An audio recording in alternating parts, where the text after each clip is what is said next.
আজকে আমরা শিখবো কিভাবে লেনদেন থেকে যাবে লেনদেন থেকে চলমান জের ছক বা প্রতিদিনের যে ছকটা আছে সেখানে আমরা লিপিবদ্ধ করতে পারি। আমরা ইতিমধ্যে শিখেছি লেনদেন থেকে কি করে জাবেদায় লিপিবদ্ধ করতে হয়, তারপরে লেনদেন থেকে কি করে টি টি ফর্ম বা টি ছকে লিপিবদ্ধ করতে হয়। আজকে শিখবো আমরা লেনদেন থেকে কি করে চলমান জের ছকে লিপিবদ্ধ করতে হয় এবং জের বের করতে হয়। চলুন দেখা যাক। এখানে একটা উদাহরণ দেওয়া আছে, যে উদাহরণটা দিয়ে আমরা কি সব করেছি একই উদাহরণ রাখছি। এক্ষেত্রে আমরা প্রথমে কি করব, প্রত্যেকটা লেনদেনের একটা করে জাবেদা বের করব।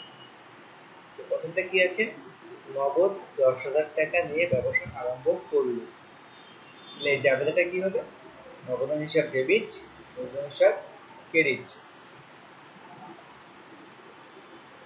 নগদান ডেবিট আমি সংক্ষিপ্ত লিখতেছি,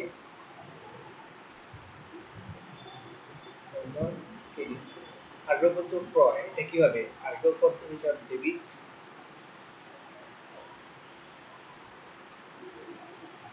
আর নগদান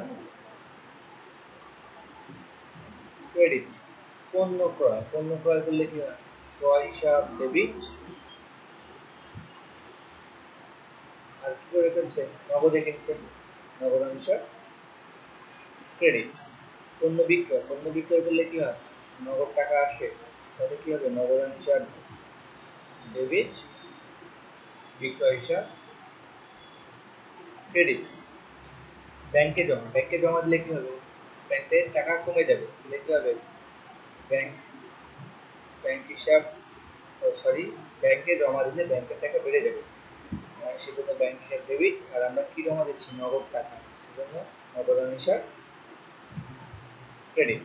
এখন আমরা প্রত্যেকটা লেনদেনের জাবেদা করে ফেললাম। এখন আমরা দেখি এগুলো কি করে চলমান যে ছকে লিপিবদ্ধ করা হয়। আমি সবগুলো হিসাব করব না, আমি জাস্ট নগদান হিসাবটা করে দেখিয়ে দিচ্ছি। প্রথমে আমাদের একটা ছক টানতে হবে। ছকটার নমুনা হচ্ছে এরকম, আমরা এখানে লিখবো ধরো জনাব, যার নাম, এখানে আমরা নাম লিখবো,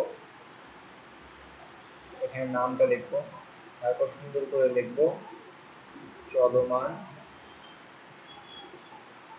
জের ছক, এখানে তারিখ দেব, বিবরণ। চলমান জের ছকের এপাশে ডেবিট এপাশে ক্রেডিট লেখার দরকার হয় না, কেন হয় না আমরা একটু পর দেখতে পাবো। এখানে জাবেদা পৃষ্ঠা, ডেবিট টাকা, এখানে ক্রেডিট টাকা, এটাতে এখানে যে লিখতে হয় এটা হচ্ছে ডেবিট। তোমরা ঘরগুলো খুব সুন্দর করে টানবে, তাহলে জিনিসটা দেখতে খুব সুন্দর লাগবে। এখন আমরা লেনদেনগুলো বসাই। প্রথমটা কি ছিল, নগদান হিসাব ডেবিট, মূলধন হিসাব ক্রেডিট। তাহলে নগদান হিসাব ডেবিট কত, 10,000 টাকা, এই যে নগদান হিসাব ডেবিট, ডেবিট টাকা লিখলাম, তাহলে আমার ব্যালেন্সে 10,000 টাকা ডেবিট হয়ে গেল। লিখবো এটা কি, 1 নম্বর তারিখ দিলাম, মূলধন সবসময় বিপরীত হিসাব লিখবো, মূলধন হিসাব। এখানে আরেকটা কথা লিখতে হবে, জনাব নামের পর এখানে নগদান হিসাব, আমরা যে হিসাবটা করব সেই হিসাবটা লিখবো। হ্যাঁ, তারপরে কি আছে, আসবাবপত্র ক্রয়, আসবাবপত্র ডেবিট, নগদান ক্রেডিট 20,000 টাকা। এখানে খেয়াল করে যে নগদানটি ক্রেডিট 20,000 টাকা, কি হবে আসবাবপত্র। এখন আমরা ব্যালেন্সটা কিভাবে টানবো, ডেবিট ডেবিট যোগ হয়, এটা বিয়োগ হয়ে এখানে বসবে, যে পাশ বড় হবে সে পাশ বড়। 10,000 টাকা আগে ছিল, এখন ক্রেডিটে 20,000 টাকা, তাহলে কোন পাশ বড়, ক্রেডিট পাশ বড়, তাহলে ক্রেডিটে 10,000 টাকা, এইভাবে বসবে। কথা থেকে বুঝে গেল, আমার ডেবিট যে ছিল 10,000 টাকা, আমি কি করলাম, আমার এর থেকে ক্রেডিট যে ছিল, ক্রেডিট যে হলো 20,000 টাকা, তাহলে মোট থাকে কত, মোট থাকে 10,000 টাকা, এটা কি মাইনাস ক্রেডিট যে, ক্রেডিট যে বসিয়ে দিলাম। আচ্ছা, পরবর্তীতে দেখা যায় পণ্য ক্রয় 10,000 টাকা, ক্রয় হিসাব ডেবিট, নগদান হিসাব ক্রেডিট 10,000 টাকা, আবারও নগদান হিসাব ক্রেডিট 10,000 টাকা। কি বাবদ ক্রয়, হিসাব কি হবে, বিপরীত হিসাব কি, ক্রয় হিসাব। তাহলে আমার বর্তমান জের কত, এটা যোগ করলে আমাকে হচ্ছে এটাই ক্রেডিট। 4 নম্বরে কি বলছে, পণ্য বিক্রয় করলে নগদ টাকা আসে, কি 5,000 টাকা ডেবিট, পণ্য বিক্রয় 5,000 টাকা বিক্রয় হিসাব হবে। তাহলে এখন এইটার থেকে এইটা মানে ক্রেডিট আছে কত, 20,000, ডেবিট আছে 5,000, তাহলে কি ক্রেডিটেই এখনো আবার 15,000 টাকা আছে। তারপরে আছে কি ব্যাংক জমা, 2,000 টাকা ব্যাংক হিসাব ডেবিট, নগদান হিসাব ক্রেডিট, নগদান হিসাব এখানে আবার ক্রেডিট হবে। এর সঙ্গে এই টাকাটা যোগ হয়ে এই 17,000 টাকা, আমরা ওইটার ব্যালেন্স বের করে দেখলে আমরা খুঁজে পাবো যে ওটাতেও 17,000 টাকাই জেড ছিল ব্যাংক হিসাব। এই যে আমার এখানে জেডটা বের হয়ে গেল, আমাকে এখানে ব্যালেন্স সিডি বা ব্যালেন্স বিডি কিছুই করা লাগবে না।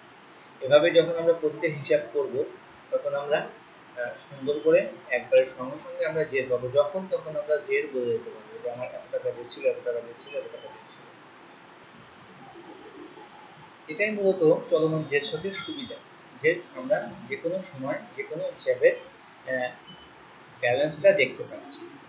তো আমাদের প্রথম কাজটা কি, লেনদেনগুলো সঠিকভাবে জাবেদাভুক্ত করা এবং সেই জাবেদা অনুযায়ী প্রত্যেকটা হিসাব করা। এখানে অনেকগুলো হিসাব হবে, দেখো এটা নগদান একটা হিসাব, মূলধন একটা হিসাব, আসবাবপত্র একটা হিসাব, ক্রয় একটা হিসাব, বিক্রয় একটা হিসাব, ব্যাংক একটা হিসাব। এখানে টোটাল 1টা 2টা 3টা 4টা 5টা 6টা হিসাব হবে, আমি মাত্র একটা হিসাব করলাম।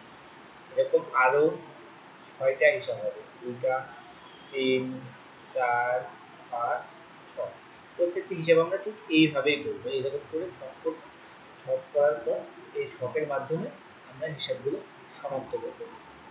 তাহলে আমরা মূলত এই আগামী গত 3 পর্বের মাধ্যমে আমরা জানতে পারলাম যে খতিয়ানটা কি, খতিয়ানের কাজ কি, খতিয়ানটা কিভাবে বিভক্ত, সহকারী খতিয়ান কোনটা আর সাধারণ খতিয়ান কোনটা। আমরা যেটা করলাম এটা কিন্তু সাধারণ খতিয়ান, আর সহকারী খতিয়ানটা শুধু দেনাদার এবং পাওনাদার নিয়েই হয়ে থাকে। আর আমরা কিভাবে জাবেদা থেকে একটা লেনদেন থেকে জাবেদা করব সেটা আমরা জাবেদা হতে শিখেছি, আর জাবেদা থেকে কি করে আমরা খতিয়ান লিপিবদ্ধ করব এই জিনিসটাও আমরা শিখলাম এই বিগত কয়েক পর্বে। তো আশা করি এ সম্পর্কে মোটামুটি কিছুটা হলেও ধারণা দিতে পেরেছি। আর আপনারা বাদবাকিগুলো চেষ্টা করবেন যখন টিউটোরিয়ালটা দেখবেন পাশাপাশি বইগুলো দেখবেন, তাহলে দেখবেন যে অনেক বেশি ক্লিয়ার হয়ে গেছে। আর কোনো সমস্যা থাকলে বলেন, তেমন জটিল কোনো বিষয়, খুবই ইজি একটা বিষয়, শুধু একটু মনোযোগ বেশি দেখলেই পারবেন। আশা করি দ্রুত বুঝতে পেরেছেন। তো সবার জন্য শুভকামনা রইল, সবাই ভালো থাকবেন।